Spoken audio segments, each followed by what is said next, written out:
Hello, and welcome to Leadership as a Philosophy, Not a Checklist, Perspective and Leadership. So what this is going to be, I did the video a couple days ago and immediately had a comment from somebody who said, hey, I'd like to see this speech. Well, when I went to record this speech, when I performed it live, I had two cameras and a microphone. I did a test run with both of the cameras, and one of them froze 5 seconds into the recording. The other one didn't start. And then the only audio I had was my backup microphone. And so I figured I'd just re-record the speech and then sort of explain some of the context, just because it's the same information. I gave the speech to a breakfast thing on leadership, a breakfast type deal. And there were people from the city there. There were people from local government there. And there were some people that were in charge of businesses, as well as a bunch of quote unquote employees. And so my idea was to do something on perspective and leadership, talk initially, do my talk or my discussion, my speech, whatever, and then leave basically questions unanswered in order to get people to ask questions. Because, there's sort of some obvious questions that come out of this discussion. And so I'll talk a little bit about at the end of this what I said or what my goal was to talk about. All right. So we'll just go through it. And obviously I have the allegory of the cave up here because it's something we're going to talk about. I did a whole video on this if you'd like to go see. Anyway, so perspective and leadership. There has been a trend over the past few months that's bothered me, and I couldn't figure out why. Long ago, I found out that if I can't understand a phenomenon happening around me, I must assume I don't understand and try to determine why. Today, I'll walk you through the analysis, which is done by looking at a situation from different perspectives. I don't remember exactly when I started thinking this way, but it was crystallized when I first read the allegory of the cave. Now, real quick summary of the allegory of the cave. I did this during the speech. So the allegory of the cave, this comes from Plato. So the idea is your thoughts, the way that you're educated, the way that you are, is a cave, right? And you can take this and apply it to yourself all the way up to the highest level of organization possible. It really is a lot of fun. Anyway, the idea is, here's some people, this is you, or your thoughts or your brain, and you're sitting with your back to this wall and looking at a wall. On the wall, there's these shadows, which are cutouts right here, and it's different shapes and sizes and things that are going on. And those things are being manipulated by, no kidding, it says this in the actual thing called the puppet masters. And so the puppet masters are showing the images that they want you to see. And then what happens is the people that get here are either blindly looking at what's going on, or they could start being able to predict what the little cutouts are going to do, but they don't realize that this is just a cutout and just whatever. And they're people, they're tied, they're basically slaves. Well, then there's somebody, a person, or your thoughts, that unshackles themselves and turns around and goes, hey, wait a minute, this is a wall. And this is just a cutout of something. This is just a thing. And so it's got a little bit more definition than what's on the wall. And then behind this is some light, a fire that's being used to shine the light. So what's happening is the puppet masters are telling people what to think, and they're keeping them under control because their mind is in a cave. And so then the person goes back here and goes, well, there's the puppet masters, and here's the fire. What's behind the fire? And they see this light that's even brighter. And they go out slowly but surely because their eyes hurt because they've never seen real light, and they go out into enlightenment. They go out into the outside world and then see what's going on. The problem that happens is you then turn around, go back down, and try to explain to everybody what's outside, and they kick your butt because they don't want to change. They don't want to see they don't want to see anything else. They don't want to know what's really going on. And so it's kind of a bummer, right? Well, the reason for the allegory of the cave is that you might think that you know one thing, and then you do a little study and find out that what you know is incorrect, or it's only a portion of what's there. And a lot of people want to outright refuse it because it's comfortable to know what you know and not have to challenge yourself. I found this with several people that are PhDs that have all these certificates trying to reach out and discuss this project with them, and they don't want to talk about it. And I find that so strange. It seems to me that you should have the confidence that if you have a PhD in something, that you can come and say, hey, we've got new information and we want to talk about it. Anyway, I babble. So that's the allegory of the cave, and I'm going to leave this up as a backdrop. So I always like to start with definitions because unfortunately words are misused quite a bit and make things more confusing than they need to be. In addition, many definitions are tautological, which means using the word to define the word. You know, what is red? It's a color of red. Oh boy. Which requires us to dig until we've arrived at the essential nature of the thing, which is the actual definition of the term definition. So if I see a word and I look up the definition and it's basically means nothing, then you keep digging and finally you get to the root of the word. So perspective is the capacity to view things in their true relations or relative importance. So lately I've seen 3 terms used frequently on different forums sprinkled among infographics filled with buzzwords that everyone routinely cheers and supports. And if I sum all these infographics up, it's something like you need to manage with intention or presence or mindfulness. And every time I see a derivative of these words, I had this instinctive feeling that something was missing. And I couldn't figure out why everybody was agreeing and cheering and saying this is wonderful, but nobody would comment. So what do they really mean? People seem excited that these words are being shared, but why? So I'm going to use something like the Socratic method. I'm going to sort of pose some questions and then answer them. But the questions that I like to ask are to inspire some thoughts from you as well. So just because I say something doesn't mean that it's the final thing. Again, it's just me observing. So perspective 1, what does intention mean? Intention means to act with intent. See what I mean? Or, well, what does intent mean? An aim, purpose, or meaning. All right.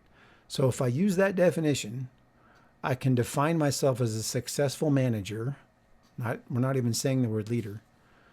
As a successful manager if I have an aim or purpose. Okay, so that's all that requires. So you know who Felician Kabuga is. He was the guy that was in charge of the radio station in the government that got the Rwandan genocide kicked off. He had an aim and a goal. So was that good? What about the guy with the funny mustache and the penchant for loud speeches from 80 years ago? He slaughtered millions of people because he had an intent. He even wrote down his intent. So because he had an intent, that was an exciting way to lead? No. I mean, you see where we're going with this. And then, you know the name Jacinda Ardern. She was the Prime Minister of New Zealand, had a bunch of issues. And the problem is, this is a little side.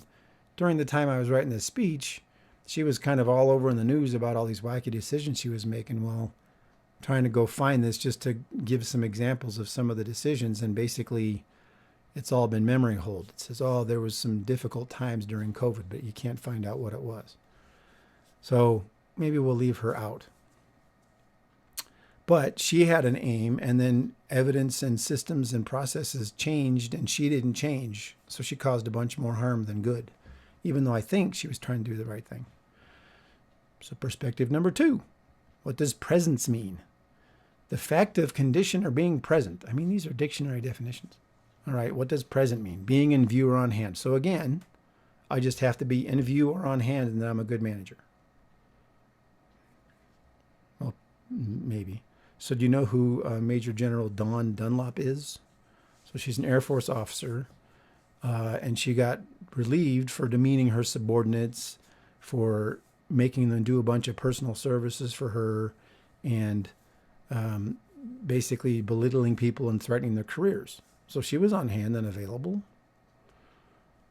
Does that make her a great leader? No, she got relieved. Now, everybody says, oh, it's so terrible. This happened to her when she was a 2-star. No, she was probably like that her whole career, and everybody kept just promoting her. So have you heard of the My Lai massacre? So back during the Vietnam War, there was an infantry company with a whole bunch of problems. I did a video on that as well, 4 hours in My Lai, where every level of the chain of command from the national level down to the individual level failed. And they killed 450 civilians. So there was leaders there that saw what was going on, and they were available and on hand, and they let it happen. It only stopped because one guy stopped it. Perspective number 3. The final word is mindfulness. All right, let's do the same process. This means the state of being mindful, which means aware. So following the logic we've used before, does this mean all I have to do is be aware to be a good leader? So I don't know if you know who Bobby Kotick is. This is a couple years old now. So he was the CEO of Activision Blizzard. One of his subordinate managers went out, had a fling with somebody at the office, decided to take pictures of it, sent him around to a bunch of people. She killed herself. The guy in charge knew about it and tried to sweep it under the rug. So clearly being aware didn't help.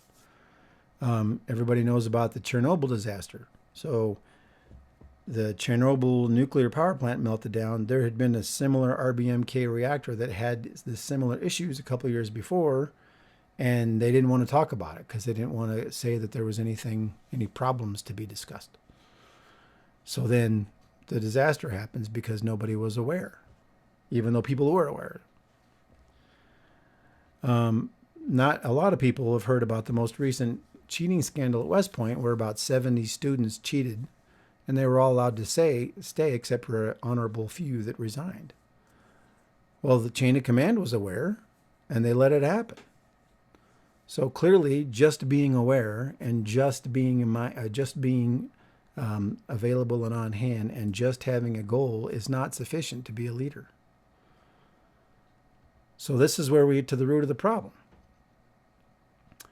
If you think about it, having a goal, we talked about leadership, so tuning, competence, environment, hierarchies, pursuit of a goal. So having a goal, paying attention, and being available and on hand are the very basics of leadership. So I put it down here. It's like the lift, thrust, and weight for flight. It's airway, breathing, and circulation of life. These are the basics. Why are we so excited that people are saying, "Oh, look, you have to have a goal to be a leader"? So you're saying that and you're getting praise for it. That means that people don't think that that's a big deal, or they're not being taught that. So the question is, why are all the most foundational aspects of leadership seen as something new or something to be cheered and celebrated? Furthermore, how is it possible that people in charge don't know this? Well, the answer is easily identifiable if you just look through different management type job requirements and notice some commonalities.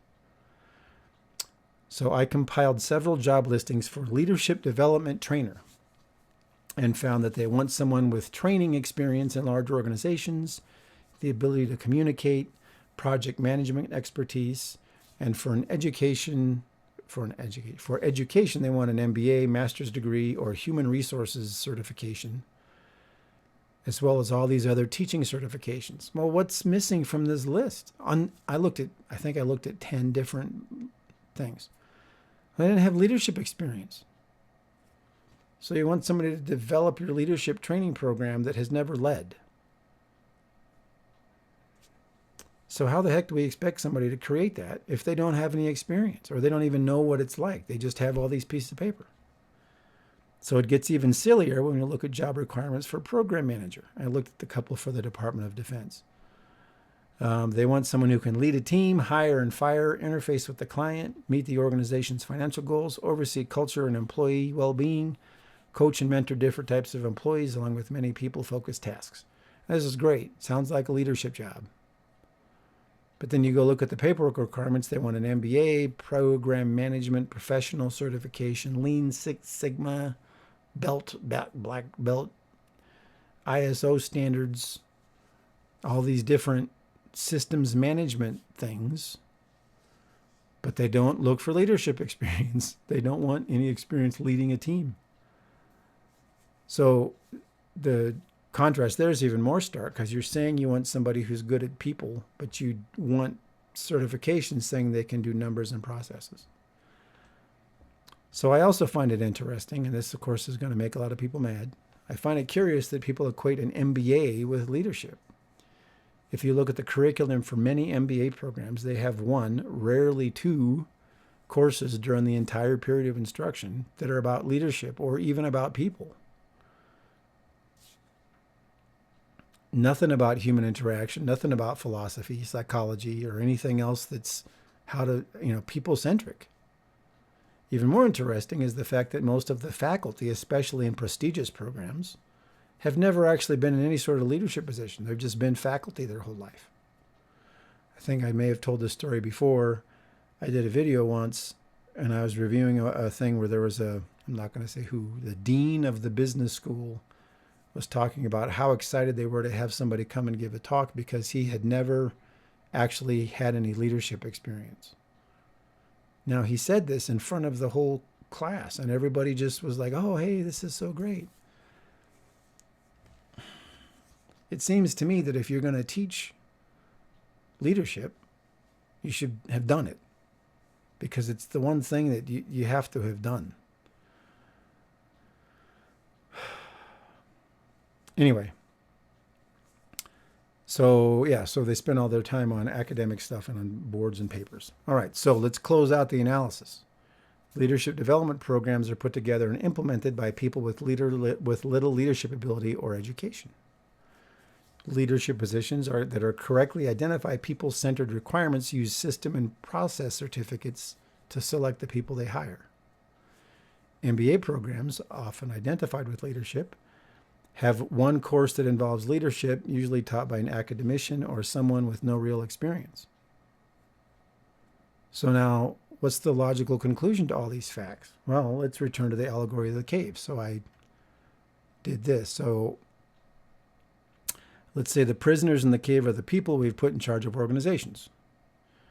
The unidimensional shadows being cast by the puppeteers represent the two-dimensional certificates, degrees, and systems and processes they have used to convince themselves and the prisoners of the nature of leadership. So these are the people selling systems and processes. The people in charge say, this is great because, hey, here's what our organization wants. The prisoners can actually predict all of these system things, but they can't predict anything about people. So degree certificates. The fire, which is also made by the puppeteers, is only bright enough to shine some light on this. And so what happens is when you have those three things we talked about, people go, oh, wow, we didn't know anything about these systems. So being aware, having a goal, and being available and all in hand, oh, those are revolutionary. Well, that's the light here. And so what happens is you get the people that break out and come out here and realize that leadership is what we've talked about all before in this project. It's the ability to attune competence and environmental hierarchies in pursuit of a goal, and then have humility, integrity, empathy, and vigilance to modify that talent. So, in conclusion, of course we shouldn't be shocked that people in charge don't know the core functions of leadership. They have little to no experience and no education on how to lead people. The likelihood they would know any of this is extraordinarily rare. What makes it even worse is when problems arise, consultants are hired that have the same certificates and degrees to come in and fix the problem, but all they're going to do is offer the same systems and processes. So the result is we take people, give them all this system and process education, sell them on the lie that there's actually leadership, and then we are mystified why morale is low, turnover is high, productivity is off. It's a complete disaster. And the people who think, my goodness, we need to solve this problem, we need to fix it, well, then they go and put some more systems and some more processes in. They don't do anything to fix the humanity. They don't do anything to get the right people in charge. So then you end up with the ultimate result, right? It's quiet quitting, the great resignation, job hopping, what do they call it now? Lily pad careers, where they just find something that makes them comfortable and they don't want to go anywhere else. Minimum performance, and other symptoms of organizations with bad leadership. And so my concluding sentence is, many years ago, I was one of these people that was chained and programmed by the image makers, and with all humility, I walked outside and have come back in to tell you what's outside the cave. And then I say, well, what are your questions? So then the idea with the questions was to say, because then people say, well, who do we pick? Well, the question is, who would you voluntarily, now the speech is over, who would you voluntarily follow? What are their characteristics? What's the talent? So we talked about what the talent is. We know the 4 essential characteristics is not just one. Everybody says you have to have the 1. No, you have to have the 4. So you have to find the right people. You have to develop them. You have to observe them under power. And then you have to put them in positions of power and then still keep an eye on them. And I've said it several times. I keep kicking around the idea of a leadership guild or a leadership group, something. So you've got 3 or 4 people that look at somebody and say, yep, this person's doing a good job as a leader. Let's try him out.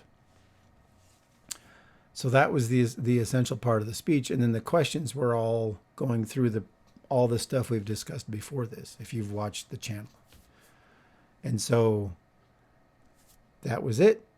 I did this video at a request of one of my viewers. And so, like I said, email is leadershipphilosophy@proton.me.